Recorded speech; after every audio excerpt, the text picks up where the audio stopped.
Allahu ka premtuar se do ta mbroj Kuranin. Ne, me madhërin ton, e shpallim Kuranin dhe ne, gjithsesi, jemi mbrojtës të tij. Sure Hijr 9. Një prej vetive më të rëndësishme të Kuranit është se ka arritur tek ne në po atë formë në të cilën ju shpall profeti ton sallallahu alaihi wasallam. Ne e zbritëm për kujtuesin dhe ne do ta mbrojmë atë. Sure Hijr 9. Allahu premtoi se do ta mbrojë atë. Shkrimet hyjnore që u shpallën para Islamit humbën format e tyre origjinale me kalimin e kohës. Ata janë ose të mangëta, ose nuk janë plotësisht të sakta. Mirë po në rastin e Kuranit, Allahu vendosi shpalljet në kujtesën e profetit ton sallallahu alaihi wasallam.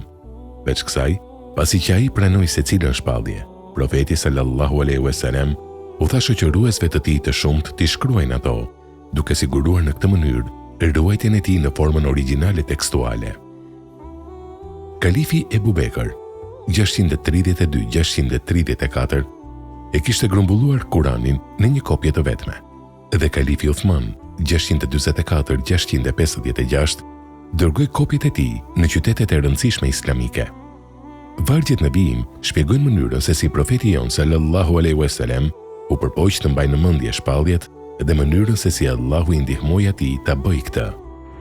Ti, Muhammed, mos shqipto atë, Kuranin, me gjuhën tënde për ta nxënë atë me të shpejtë, sepse ne e kemi për detyrë tubimin dhe leximin e tij.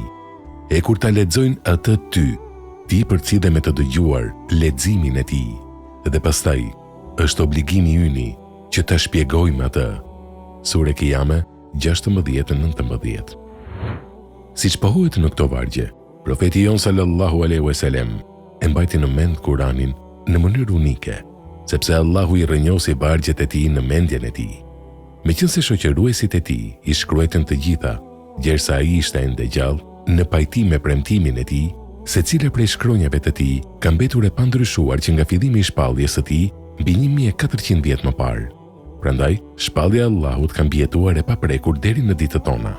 Mungesa në Kuran e çfarëdo kundërthënie dhe mospajtimi të brendshëm, po ashtu tregon se është prej Allahut dhe është i mund ndaj ndryshimeve.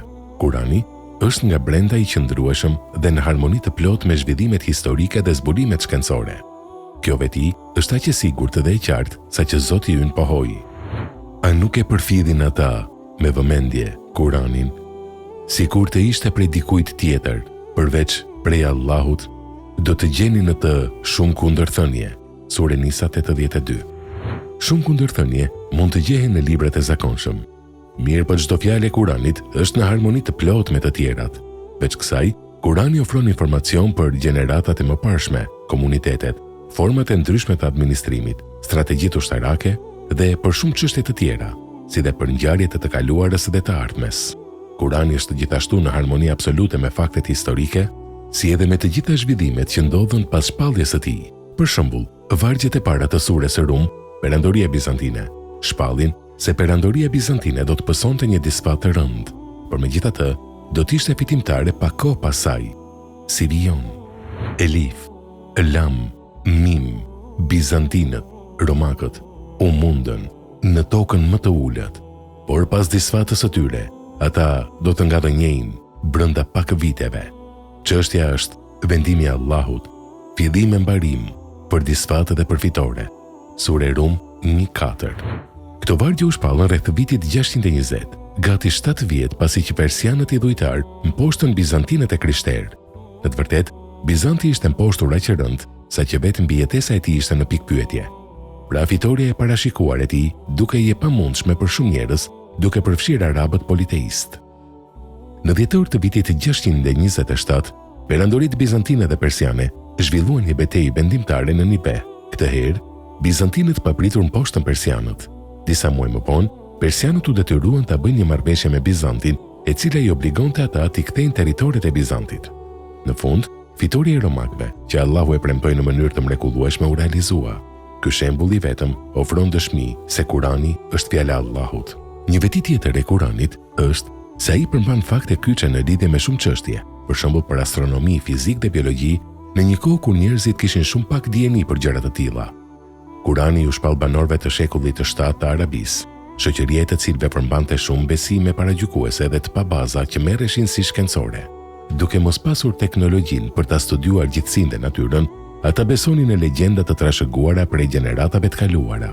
Për shembull, ata mendonin se malet mbështetnin qiellin, se toka ishte rrafshët dhe kishte male të larta në 2 skajet e saj, dhe se këto male shërbenin si shtylla për të mbajtur kupën qiellore lart mbi kokat e tyre. Kurani më njanoi paragjykimet, besytnitë e tilla, siç lexojmë në: Allahu është ai që ngriti qiejt pa ndonjë shtyllë, ju i shihni ato. Sure Rad 2. Disa të vërteta shkencore, vetëm tani së voni të zbuluara me anë të teknologjisë, u shpallën në Kur'an 1400 vjet më parë. Fakte të tilla janë dëshmi të tjera se Kurani është fjala e Allahut. Kurani është i shkruar në një gjuhë me një bukuri dhe pasuri të pakrahasueshme, saqë ja kalon të folurit e rëndomt. Në kohën e shpalljes së tij, poetët arab garonin me njëri tjetrin për të krijuar veprat më të mira letrare. Mirë po stili në mënyrë unike i bukur i Kuranit fitoi admirimin e tyre dhe nuk mund të mos pranonin natyrën e tij të mrekullueshme në kuptimin letrar. Nëse lëm këtë anash, një kod matematikor i ndërlikuar, fare i pakapshëm për inteligjencën njerëzore, është i rrënjosur në ndërtimin e Kuranit. Disa fjalë të lidhura përsëriten në numër të njëjtë në Kuran. Për shembull, fjala ditë përsëritet 365 herë. Ditët përsëriten 30 herë. Muaj përsëritet 12 herë. Shejtan dhe engjull përsëritet 88 herë. Bota, dynjaja dhe jeta e përtejma i reti përsëriten 115 herë. Vera, nxehtësia dhe dimri të ftohtit përsëriten 5 herë. Ndëshkimi përsëritet 117 herë. Falja përsëritet 234 herë. Dyfishi fjalës ndëshkim.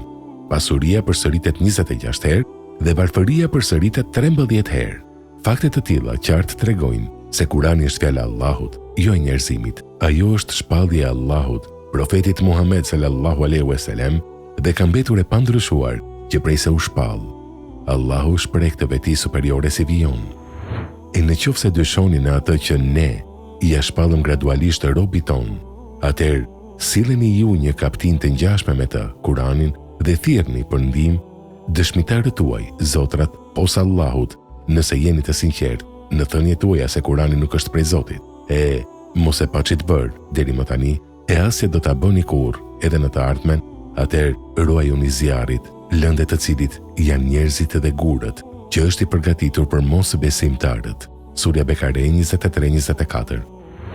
Thuaj, edhe sikur të bashkoheshin njerëzit me xhinët për të sjellë të ngjashëm me Kuranin, ata nuk do të mund të bënin si ky, sado që do ta ndihmonin njëri tjetrin. Sure Isra 88.